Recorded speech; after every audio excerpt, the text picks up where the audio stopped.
This is the book of St. Luke, chapter 18, starting off at verse 7. And shall not the Most High avenge his own elect, which cry day and night unto him?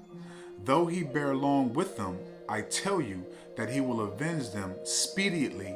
Nevertheless, when the Son of Man cometh, shall he find faith on the earth. Koholayim La, Abanawa Yahweh Bahashim, Yahweh Shai, Bahashim, Rakat Kwadash. Double honors to the elder apostles and elder bishops of Great Millstone who rule well. Salutations to the Akim out there on the highways and the byways. Salutations to the hopeful elect. Salutations to you speckled birds, you Israelite foreigners. And shalom to the Akwaf, sitting and listening in silence as the scriptures say to do so. Luke chapter 18, starting off at verse 7. And shall not the Most High avenge his own elect, which cry day and night unto him, though he bear long with them? I tell you that he will avenge them speedily. Nevertheless, when the Son of Man cometh, shall he find faith on the earth. It's only a matter of time, man.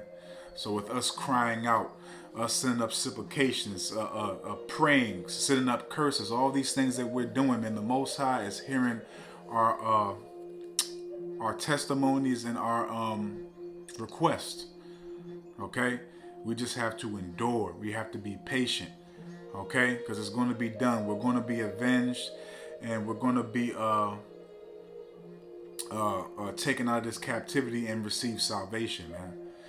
Now, the Spirit, Yahweh Hashem Yahweh Shai put the Spirit on me to grab this. Okay? The Willie Lynch letter. And the Making of a Slave. Okay, the Willie Lynch letter and the Making of a Slave. You know, it's about 24 pages, $7 book. I don't know, the Spirit just jumped on me to grab it. And you know, I want to dissect it, you know, with the scriptures. So without further ado, you know, I don't want to write this out. This history lesson is good, you know. So without further ado, let me shut the hell up and let's read the first one, which is Making of a Slave. And this is the contents right here. If you want to screenshot it, you can see it's Salakia.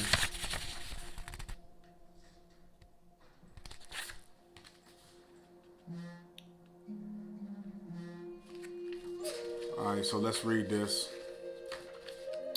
And this is wrote in December 25th, 1712. December 25th, 1712, Making of a Slave.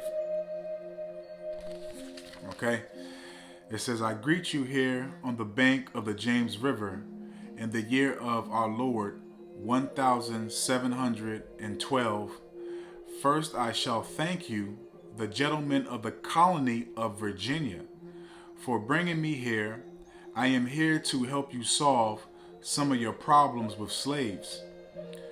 Okay, because if you didn't know, there was a big rebellion in the southern hemisphere, which is basically known as Suffolk, Norfolk, Tidewater, so like at Portsmouth, Virginia Beach is basically called the 7 cities in southern Virginia. Okay, continuing on. I am here to help you solve some of your problems with slaves.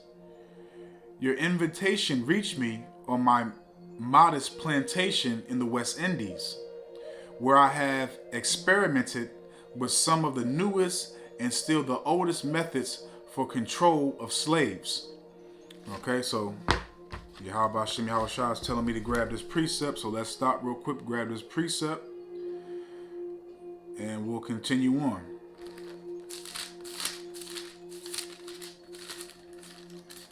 You know, I don't want to write this out. This is edifying and informative and enlightening to the truth and sit Akim wa Akwaf. Isaiah chapter 10, verse 1. Woe unto them that decree unrighteous decrees, and that write grievousness which they have prescribed. Okay? Because that's basically what this is. This is basically like a law, a blueprint, a format, how to keep Jake in order. How to keep Jake, submitting and being in subjection to his master in the plantation. Continuing on. I have experimented with some of the newest and still oldest methods for control of slaves. Ancient Rome's would envy us if my program it's like if my program is implicated. As our boat sailed south on the James River, named for our illustrious king, whose version of the Bible we cherish, I saw enough to know that your problem is not unique. While Rome used cords of wood as crosses for standing human bodies along its highways in great numbers, you are using tree and the rope on occasions. I caught the whiff of a dead slave hanging from a tree a couple miles back, and this is a common thing, man. You know, and what does it say? Curses he that hang up upon a tree. You know, so they would leave those bodies there for days, man. And it was also used as a tactic for when slaves would walk past, to put fear in them, to attempt to keep them in line, man. You know, this man is the devil, man. It's in my mind. It's in my mind. I just can't think of. Let me see if I go here real quick. Because it's in my mind. I just can't.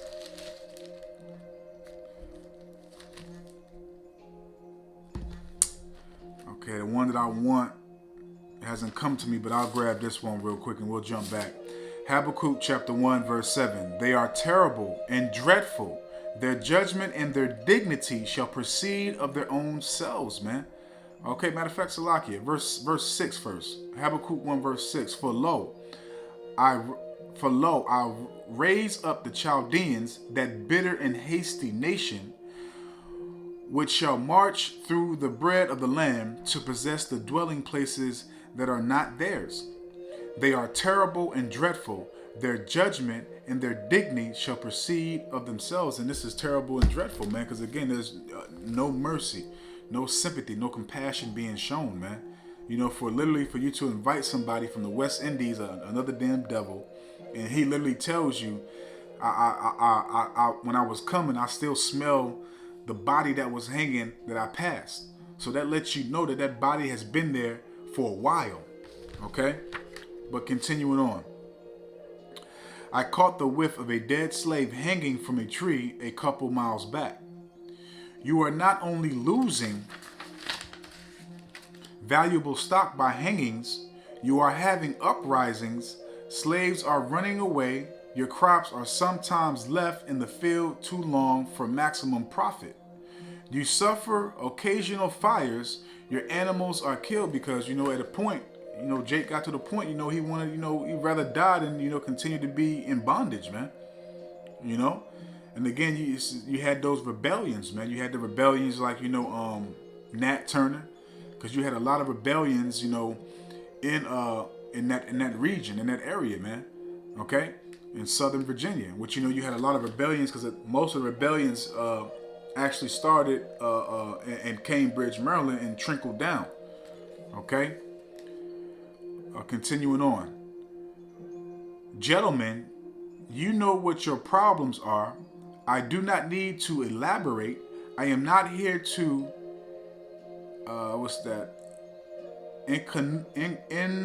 enumerate your problems, if I'm saying that right, Salakia.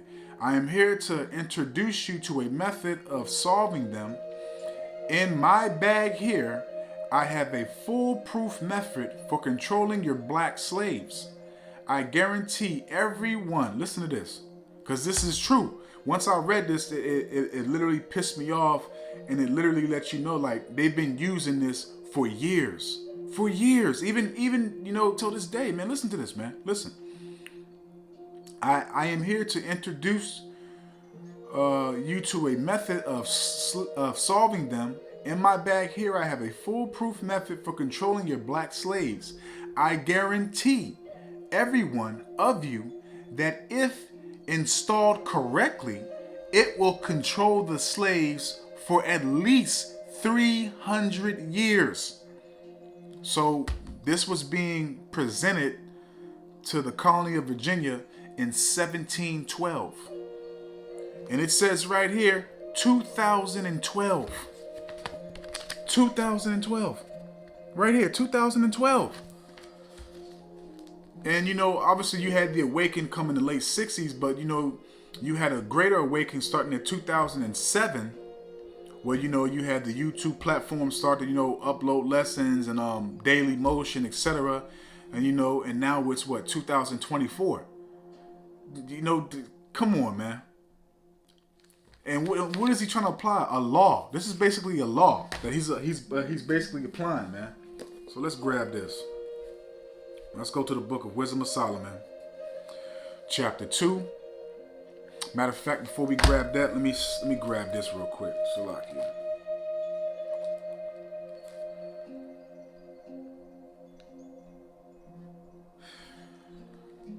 What is that? This is Proverbs chapter 14, verse 31. He that oppresseth the poor reproacheth his maker, but he that honoreth him have mercy on the poor. And again, we weren't given no mercy. We were reproached. We were oppressed, man. Okay, if we didn't do something, as you heard, they hung us. Chopped off limbs, did all types of stuff, man. Sold your kids to other plantations. You would never see your kids again. Never see your family. All types of tactics they used against us, man.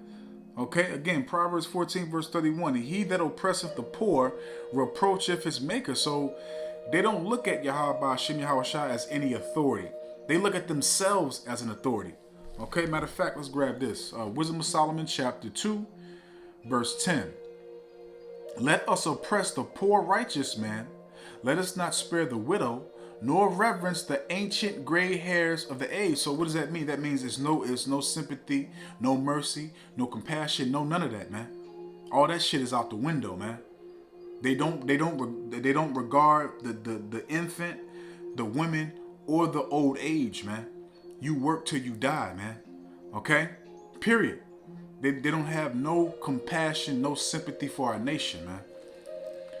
Let our strength be the law of justice, for that which is feeble is found to be nothing wroth. And that's what they use it, man. This is a law that they applied amongst our people. And as you heard and saw, he said for 300 years. So basically he said that this would last, if you apply this, it would last till 2012. So we're going to read on.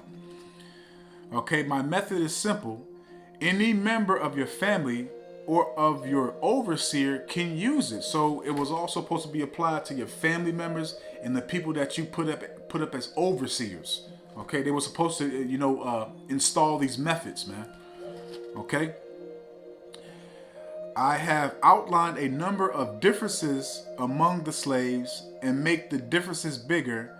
I use fear, distrust, which is still applied today, man, because it's something that's been indoctrinated in the mentality of our people, man, is the fear of the so-called white man, the fear of his judgments, his punishments, okay?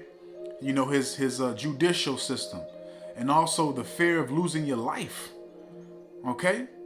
Which is part of the curses, man. Okay? I use fear, distrust, and envy for control because, again, our people envy the so-called super clean white man. They seek love. Matter of fact, let's grab that precept. Look at our women. Our women walking around with fucking blonde hair, blonde hair hats, or they dye their hair blonde, all types of shit, man. Okay, what is that? It's one in here. I'm gonna grab because one just came to my way. Just came to my mind in Proverbs. Proverbs 3, verse 31. Envy thou not the oppressor and choose none of his ways. Envy thou not the oppressor and choose none of his ways. Why is that? Let's let the Bible talk. Let's let the Bible break it down. Okay, bear with me. Because I don't want this to be too long, but I'll probably go for 20 minutes and then we'll close out. Okay? So this is going to be Sirach chapter 9, verse 11 and 12. Envy not the glory of a sinner, for thou knowest not what shall be his end. Envy not the glory of a sinner, for thou knowest not what shall be his end. Delight not in the thing that the ungodly have pleasure in, But remember, they shall not go unpunished unto their grave. So again, our people envy them because they have everything that the heart could desire, man. So they have that envy towards the so-called super clean white man, want to be just like him, want to be accepted, want to receive some type of validation, some type of equality, some type of sympathy, compassion, man, love. Okay, matter of fact, it came back to mind. Let me grab this real quick. Then we'll read the rest of this because I don't want to go over 20 minutes. This is the book of Jeremiah chapter 2 verse 33. Why trimmest thou thy ways to seek love? And that's what our people are doing. They're seeking again validation. Okay, some type of consideration, some type of acceptance from this nation, man. Your oppressor is not going to be your savior, man. Period, man. Again, Jeremiah 2 verse 33. Why trimmest thou thy ways to seek love? Why, devalue yourself to seek acceptance, validation, love for somebody that's shown you for over 500 years that they hate you and nothing's ever going to change? Why? Okay, let's continue on. Okay, these methods have worked on my modest plantation in the West Indies, and it will work throughout the South. Take this simple little list of differences and think about them. On the top of my list is age, but it is only there because it starts with an A. Just devil trying to be crafty and shit, you bastard. The second is color or shade. There is intelligence, size, sex, size of plantations, and status on plantations, attitude of owners, whether the slaves live in the valley or in the valley, on a hill, east, west, north, south, have fine hair, coarse hair, or is tall or short. Now that you have a list of differences, I shall give you an outline of action. So to go back to the color, they would use, the dark slaves against the light slaves. And that was also called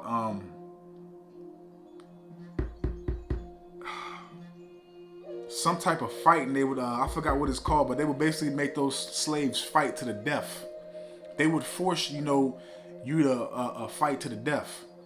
If you wouldn't fight to the death, you would lose your life. This man is the devil, man. Okay, continuing on. I shall give you an outline of action, but before that, I shall assure you that distrust is stronger than trust. Do you hear that? Distrust is stronger than trust. Envy stronger than illusion. Matter of fact, let me look that up, because I ain't never seen this word, and I'm pretty sure I'm not pronouncing it right. Let's look this up real quick for edification's sake.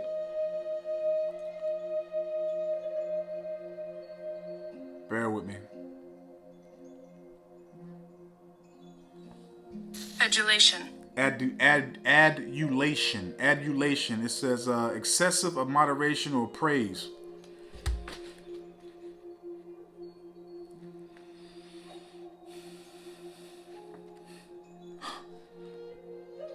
And envy is stronger than adulation. Excessive of moderation or praise. He found it difficult to cope with the adulation of the fans. Adulation. Adulation, Salakia. Respect or admiration. The black slaves, after receiving this indoctrination, like I stated earlier, indoctrination, shall carry on and will become self-refueling.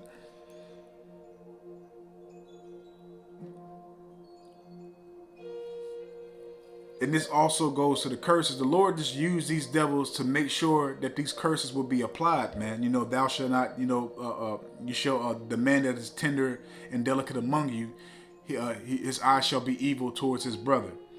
Same thing with the woman, man. Okay? Generating for hundreds of years, maybe thousands. Don't forget you must pitch the old black male versus the young black male, and the young black male against the old black male. You must use the dark-skinned slaves versus the light-skinned slaves, like I stated earlier. And the light-skinned slaves versus the dark-skinned slaves. You must use the female versus the male. And that's a whole nother lesson. It's a whole nother lesson. Okay, that's a whole nother lesson. But that's happening still to this day, man. Okay, basically propping up the woman to be the leader of the household, giving the woman the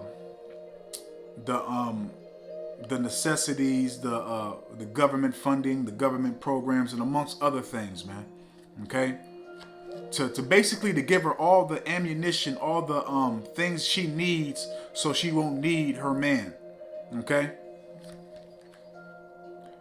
Okay, the female versus the male and the male versus the female. You must also have your white servants and overseers distrust all slaves, man.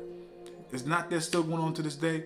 No nation trusts or even deal with the so-called self-proclaimed black man, Hispanics, Native and Seminole Indians, man. Okay? It is necessary that your slaves trust and depend on us. We see that right now. You got Jake. Okay, all the tribes going to vote for heathens, man. You got them going to the so-called self-proclaimed white man to resolve all their matters, man. That's what they run to. They don't run to Yahweh Shem Yahweh Shai. We see that right now. I don't gotta, say no examples. We see that, man. We see that all our people depend on our oppressor, man. Okay, who still has us in possession. All right. They must love and respect and truly and trust only us. Do you hear that? They must love, respect, and trust only us, man.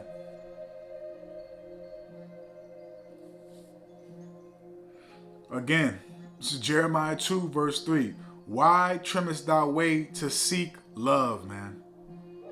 And what does it say in the Bible, man? Let's grab that, man. It just popped into my head. Sirach chapter 12, verse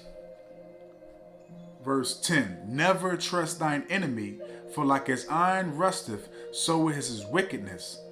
Okay? Never trust thine enemy, for like as iron rusteth, so is his wickedness. So the Lord told us not to trust our enemies, man.